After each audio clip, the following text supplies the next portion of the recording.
امن و انصاف کسی بھی معاشرے کی سب سے بڑی بنیاد ہے۔ جو لوگ اپنی خواہشات کے لیے ان اصولوں کو توڑنے لگیں تو نتیجہ فساد اور تباہی کی صورت میں نکلتا ہے۔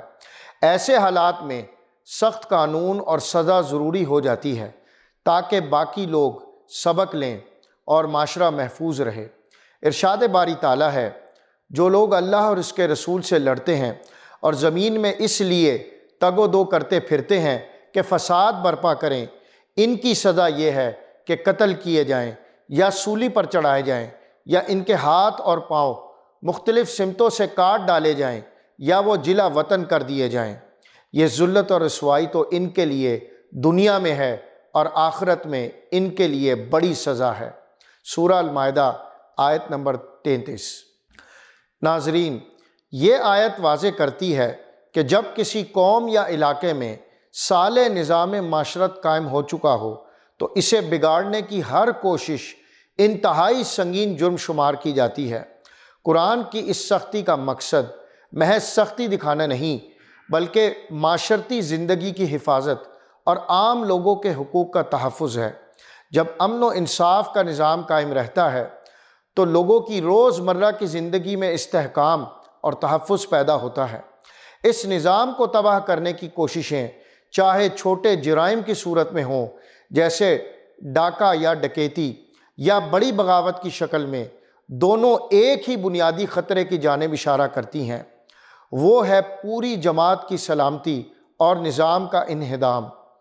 قرآن میں مذکورہ سزائیں اجمالی طور پر بیان کی گئی ہیں تاکہ ایک اسلامی حکومت یا قاضی اپنے حالات و واقعات کو دیکھ کر مناسب اور عبرت آمیز فیصلے کر سکے۔ یہ سزائیں مختلف نوعیت کے جرائم کے متبادل کے طور پر رکھی گئی ہیں تاکہ جرم کی نوعیت، اس کے اثرات اور مجرم کی نیت کے مطابق سختی کو موزوں طور پر نافذ کیا جا سکے۔ یاد رکھیے کہ مقصد بدلے کی روح نہیں بلکہ معاشرے کو لاحق خطرے کا فوری اور مؤثر تدارک ہے تاکہ آگے چل کر بڑے پیمانے کا فساد نہ پھیلے۔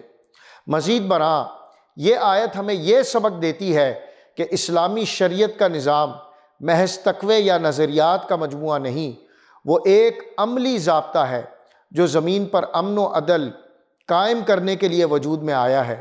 جب کوئی گروہ یا فرد اس نظام کو الٹنے کی کوشش کرے تو وہ دراصل اللہ اور اس کے رسول صلی اللہ علیہ وسلم کے قائم کردہ ضابطے کے خلاف کھڑا ہو جاتا ہے۔